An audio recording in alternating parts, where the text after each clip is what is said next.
Bismillahirrahmanirrahim. Assalamualaikum warahmatullahi wabarakatuh. Ya, tema kali ini saya akan mencoba membahas tentang bagaimana cara kita menerima kekurangan pasangan. Nah, ini adalah hal yang penting dalam sebuah perjalanan rumah tangga. Pernah nggak sih kita berpikir bahwa kita ditakdirkan oleh Allah untuk berjodoh dengan seseorang yang di luar kriteria ideal kita? Mungkin kita, apalagi yang sering nonton TV atau sering nonton film, itu mungkin kita mengidolakan bahwa kelak kita punya pasangan seperti idola kita. Tapi ternyata Allah takdirkan kita mendapatkan pasangan dengan orang yang tidak sesuai dengan kriteria ideal kita. Nah, itu terus kita gimana dong menyikapinya? Kadang kita menjadi kaget, apalagi misalnya teman-teman yang menikah melalui proses ta'aruf, itu tidak pernah tahu calon kita atau tidak mengenal lebih lama calon kita, betul kan? Nah, terus ketika menikah kita kaget, loh kok pasangan kita itu ternyata seperti ini ya, di luar dugaan, benar gak? Nah, tapi itu semua tidak bisa kita sikapi dengan cara yang instan sebenarnya. Gak bisa kita terus, apa yang harus kita lakukan? Ganti pasangan? Gak bisa ya. Ada beberapa hal yang memang rumah tangga itu membuat kita lebih banyak lagi belajar. Salah satunya adalah belajar menerima kekurangan pasangan kita. Dengan cara seperti apa kita bisa menerima kekurangan pasangan kita? Salah satunya adalah kita harus meyakinkan diri kita bahwa tidak ada manusia yang sempurna. Betul gak? Nobody perfect. Tidak ada manusia yang sempurna. Kita mau berganti-ganti pasangan juga, menikah berkali-kali, tidak akan pernah menemukan orang yang sempurna. Itu adalah yang pertama. Karena Allah sudah menegaskan dalam dalam Al-Quran, surat Al-Hujurat ayat 13, bahwa disebutkan Allah menciptakan manusia itu berpasang-pasangan. Kemudian Allah juga menciptakan dengan bersuku-suku, berbangsa-bangsa, agar kalian mengenal satu sama lain. Dan tetap Allah berfirman bahwa yang paling baik adalah yang paling bertakwa kepada Allah. Jadi prioritas kita itu adalah bukan mencari orang yang sempurna. Bagaimana sih caranya supaya kita bisa menerima kekurangan pasangan kita? Salah satunya adalah itu, yang pertama, kita mengazamkan dalam diri bahwa nobody perfect. Tidak ada manusia yang sempurna. Pasti selalu akan ada kekurangannya. Kemudian yang kedua adalah kita tidak boleh membandingkan pasangan kita dengan siapapun. Dengan teman sekantor, dengan idola kita, apalagi dengan mantan kita. Itu gak boleh ya. Sekali-kali kita coba ketika melihat kesalahannya atau melihat kekurangan pasangan kita, terus kita bandingkan dia dengan orang lain.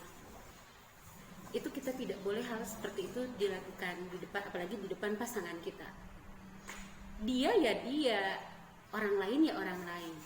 Sama seperti kita juga tidak mau kan kalau dibanding-bandingkan.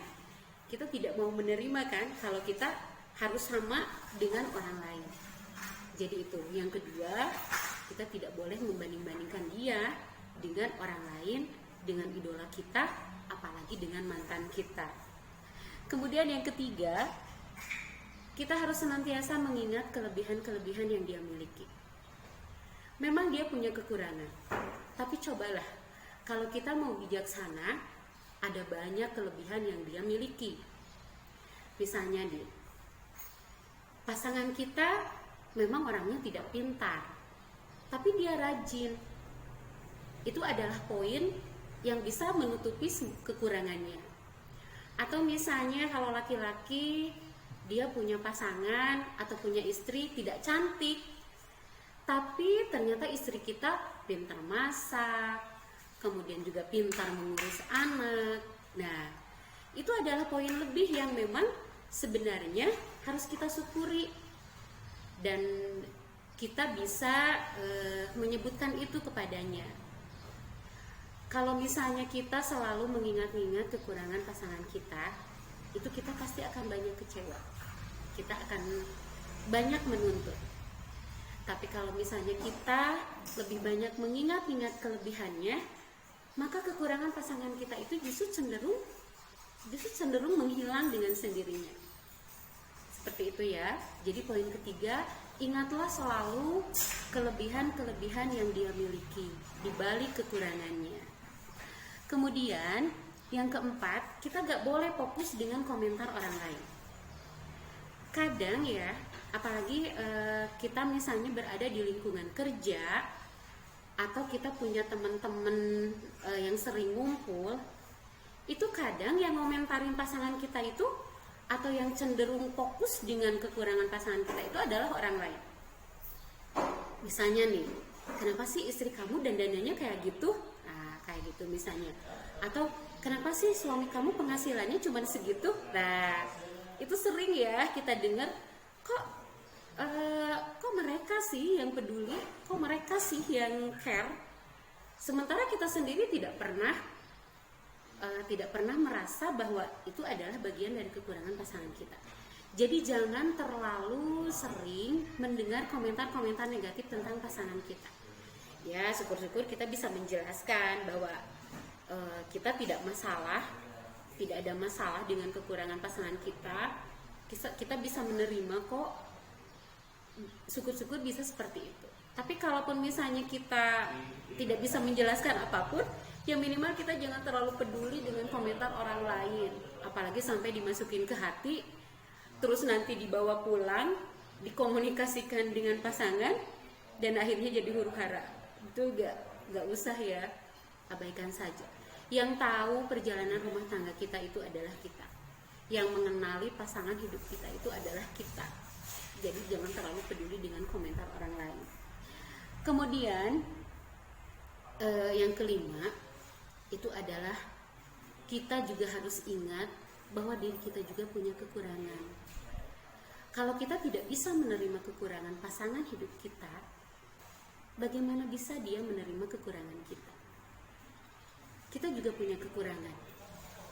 Kita juga tidak mau kekurangan kita diungkit-ungkit, dibesar-besarkan.